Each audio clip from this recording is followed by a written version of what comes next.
우리 주 예수 그리스도로부터 은혜와 평강이 여러분 모두와 함께 하시기를 바랍니다.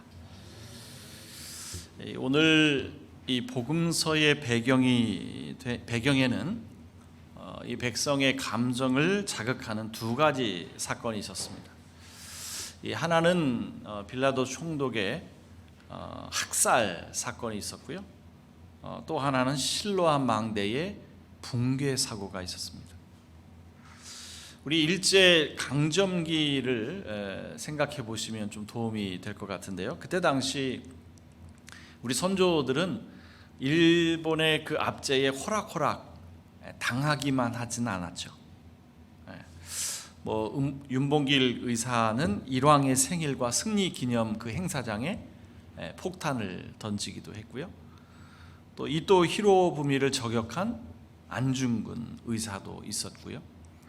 또 일본 천황을 암살하려다가 실패한 이봉창 의사도 있었습니다. 그러니까 우리 선조의 항일 의식은 대단했죠. 이 마찬가지로 유대인들도 이 로마 제국의 그 압제에 호락호락 당하기만 않았습니다. 아주 매우 거칠게 반발하며 저항했죠.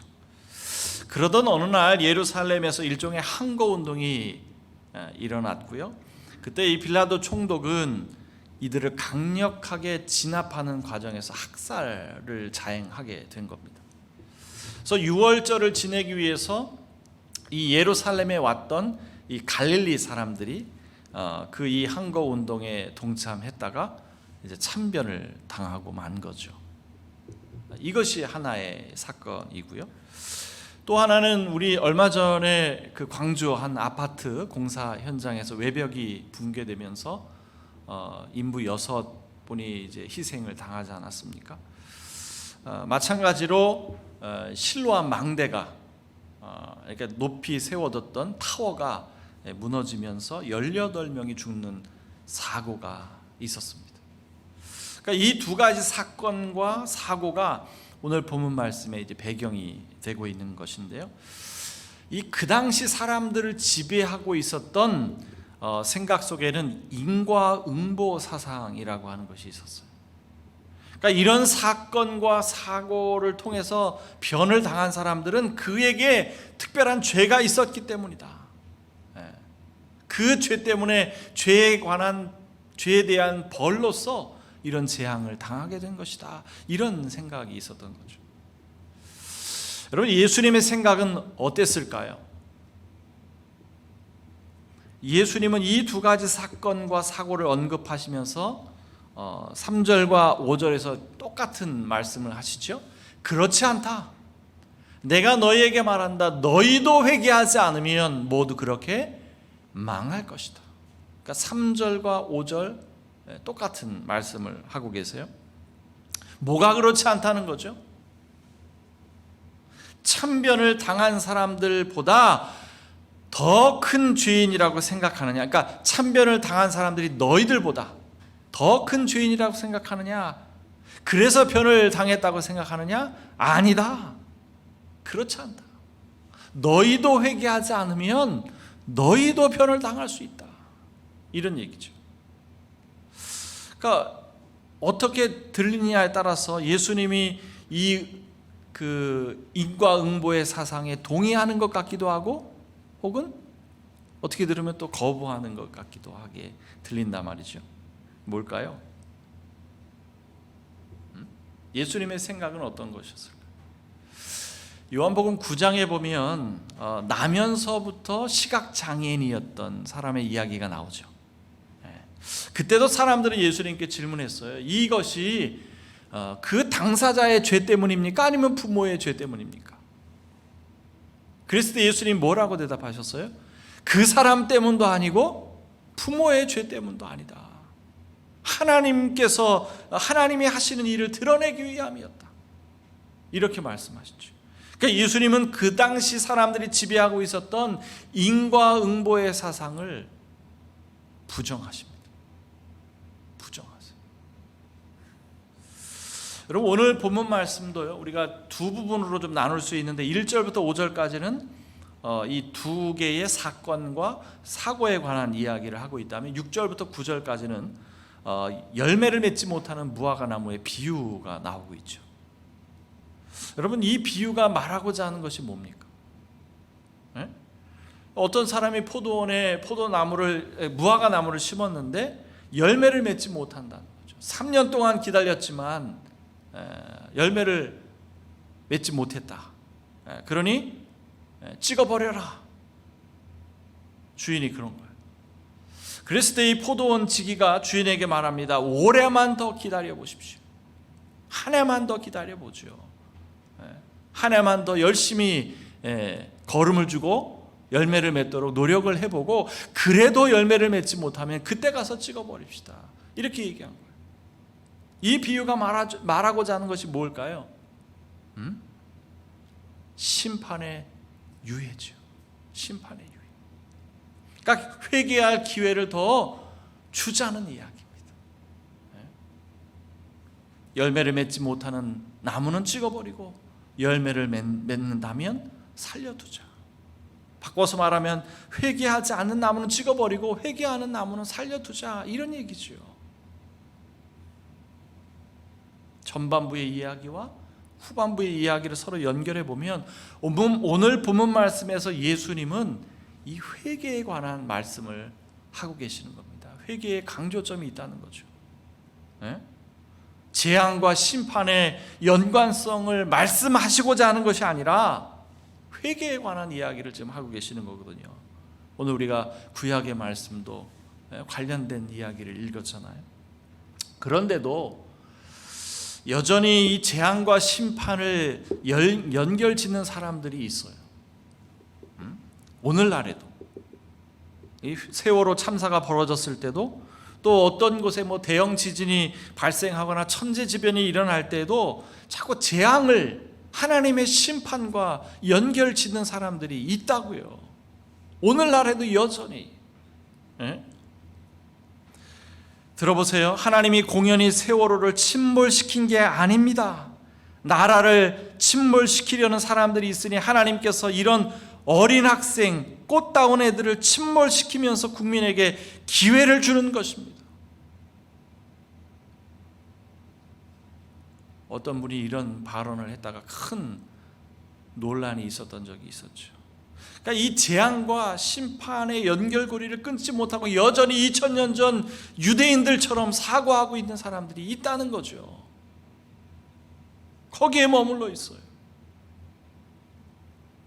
여러분, 재앙을 당한 사람들은 모두 심판을 당해야 하는 죄인들이기 때문이라면, 반대로 재앙을 비껴간 사람들은 다 의로운 사람들이기 때문입니까? 그래요? 만약 이런 것이 진실이라면 인류 역사 속에서 끊임없이 제기되고 있는 신정론이라고 하는 것은 애초부터 생겨나지도 않았겠죠. 왜 의로운 사람들이 고통을 당해야 합니까? 악인들은 떵떵거리며 잘 살고 있는데 왜 의인들은 계속해서 고통을 당해야 하느냐고요. 이런 신정론의 문제 생겨나지도 않았을 겁니다. 재앙과 심판을 연결짓는 사고는 전혀 성경적이지도 않고 현실적이지도 않은 비상식적인 사고입니다. 예수님은 말씀하시지요. 악인이나 선인 모두에게 햇빛을 비춰주시고 의로운 자나 불의한 자 모두에게 비를 내려주신다. 재앙이라는 것도요, 사람을 가리지 않아요. 의인이든 악인이든 모두 피할 수 없는 것이고, 반대로 행운이라고 하는 것도 의인에게만 주어지는 것이 아니라 악인에게도 얼마든지 찾아올 수 있는 거잖아요. 결국 재앙과 심판은 서로 연결고리가 없다는 것이 성경의 가르침이죠.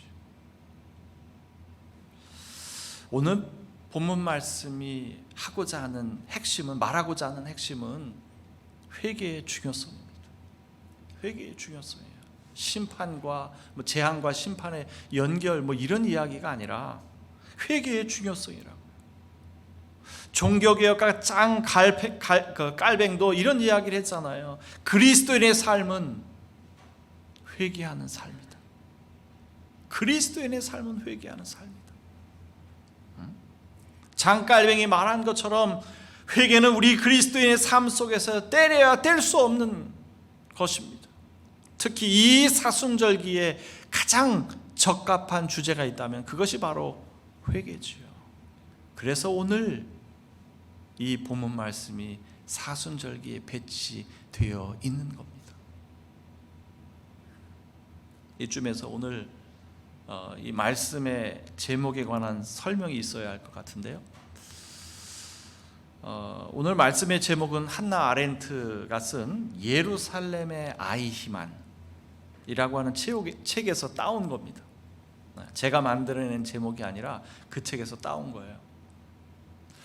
이 한나 아렌트는요, 이 독일 태생의 유태계, 그 미국 그 정치 철학자입니다. 물론 본인 스스로는 나는 철학자가 아니다 뭐 이런 이야기를 하고 있지만, 그녀는 마르틴 하이데거 그리고 칼 야스퍼스와 같은 이 철학자를 사사했죠.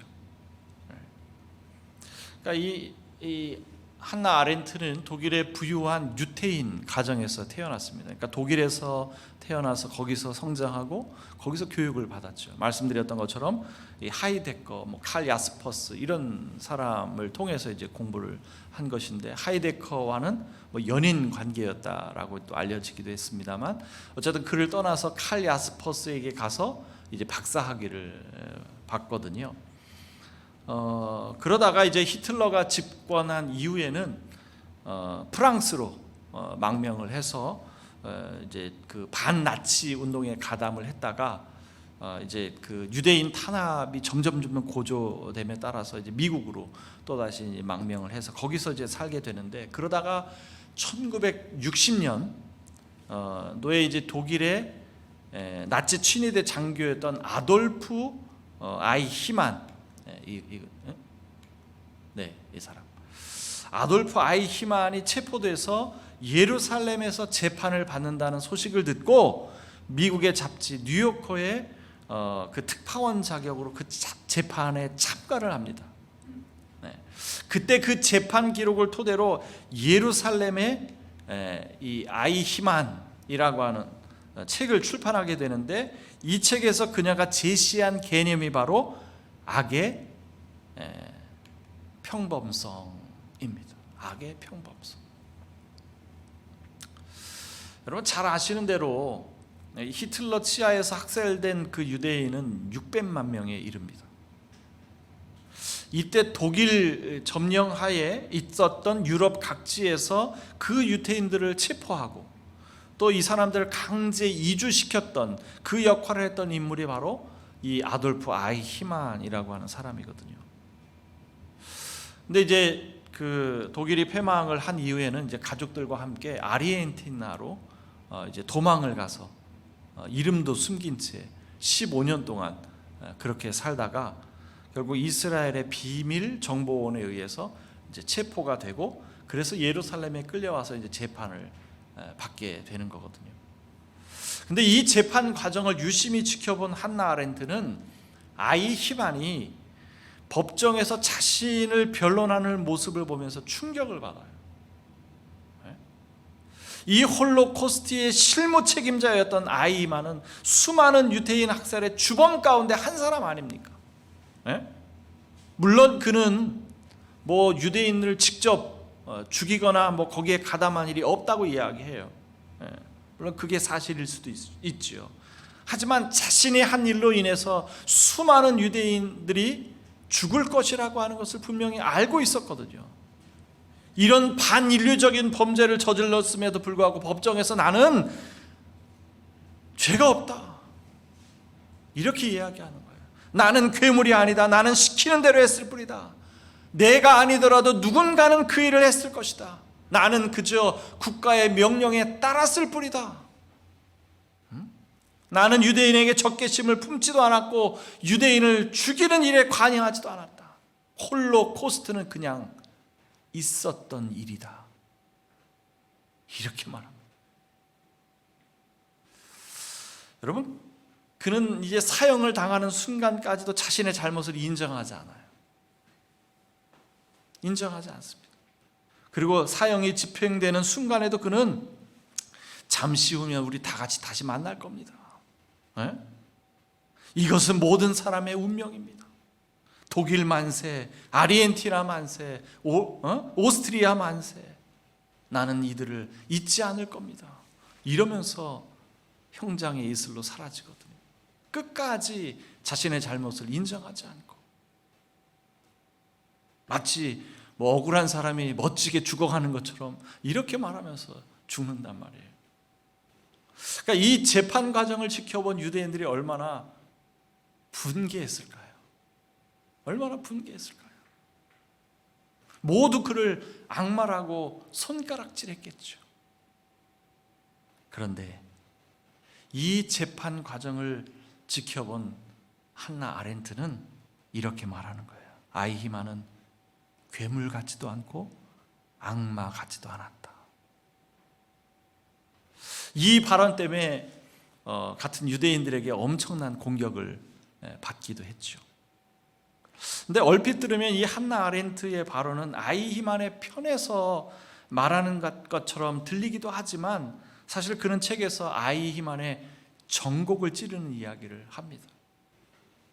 뭐라고 말하냐면, 타인의 입장을 전혀 느끼지 못하는 사고의 무능함, 그 무능력함이 그 사고의 무능이 말하기의 무능력함과 행동의 무능력을 불러왔다. 그것이 그가 유죄인 명백한 이유다. 타인에게 공감하지 못하고 비판력 없는 사고와 그 사고를 바탕으로 한 행동의 결과가 죄라는 겁니다. 그것이 바로 그의 죄라는 거예요. 모든 사람이 죄인인 곳에는 아무도 죄인이 아니라고 하는 일반적인 결론이 있죠. 하지만 그렇다고 해서 그것을 무죄라고 이야기할 수 있습니까? 무죄라고 할 수 있습니다.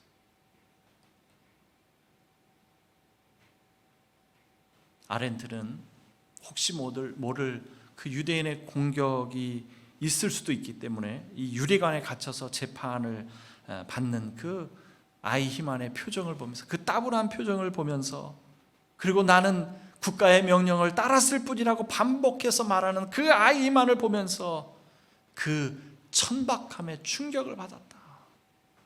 이렇게 말하는 거예요. 사유하지 않음이 곧 악의 근원이라고. 악은 결코 거대한 곳에 있지 않다는 것을 깨달았다고 말합니다.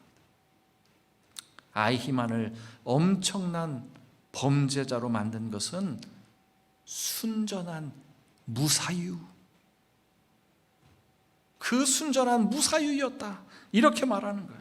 이러한 무사유가 인간 속에 존재하는 모든 악을 합친 것보다 더 많은 대파멸을 가져올 수 있다는 것, 이것이 내가 예루살렘에서 그 재판 과정을 보면서, 지켜보면서 얻은 교훈이다.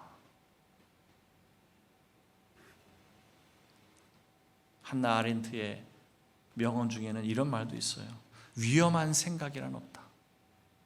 생각 자체가 위험하다.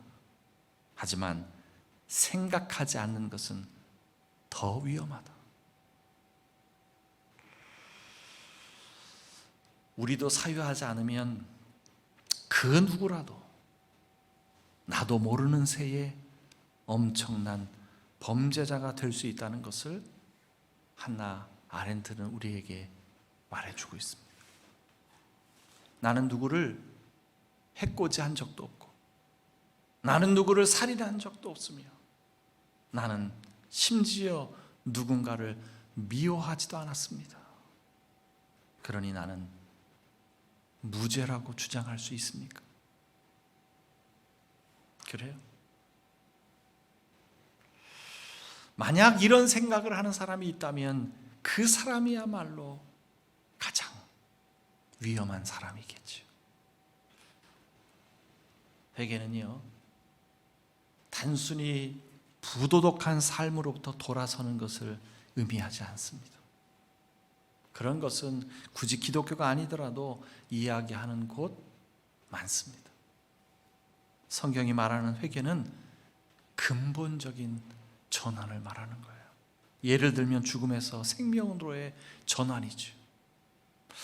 여러분, 지금 우리 공동체가 탄소금식 40일 캠페인에 동참하고 있는데요, 우리가 그동안 하나님이 창조하신 이 세상을 죽이는 일에 동참하고 있었다면 이제는 살리는 일에 동참하자는 거잖아요. 죽음의 삶에서 생명의 삶으로 전환하자는 거잖아요. 이러한 삶의 대전환, 삶의 방향을 돌이키는 것, 이것이 회개죠. 우리가 그동안 십자가를 등지고 걸어왔다면 이제는 십자가를 향해서 걷자는 것, 이것이 회개죠. 그래서 무엇보다 대전환, 근본적인 대전환의 핵심은 뭐니 해도 십자가와 부활입니다. 이 사순절기에 십자가와 부활을 더 깊이 묵상하는 절기가 되었으면 좋겠습니다. 우리도 깊이 사유하지 않으면 언제든 범죄자가 될 수 있다는 한나 아렌트의 교훈을 되새기는 거룩한 절기가 되었으면 좋겠습니다. 이 사순절기의 회개가 무엇인지 깊이 사유하고 십자가와 부활을 더 깊이 사유하는 생각의 숲길을 걸어가시는 여러분들이 되셨으면 좋겠습니다. 예수님은 언제든 범죄자로 전락할 수 있는 우리를 위해 십자가를 지셨습니다. 오늘 우리가 읽었던 구약의 말씀을 읽으면서 말씀을 마치겠습니다.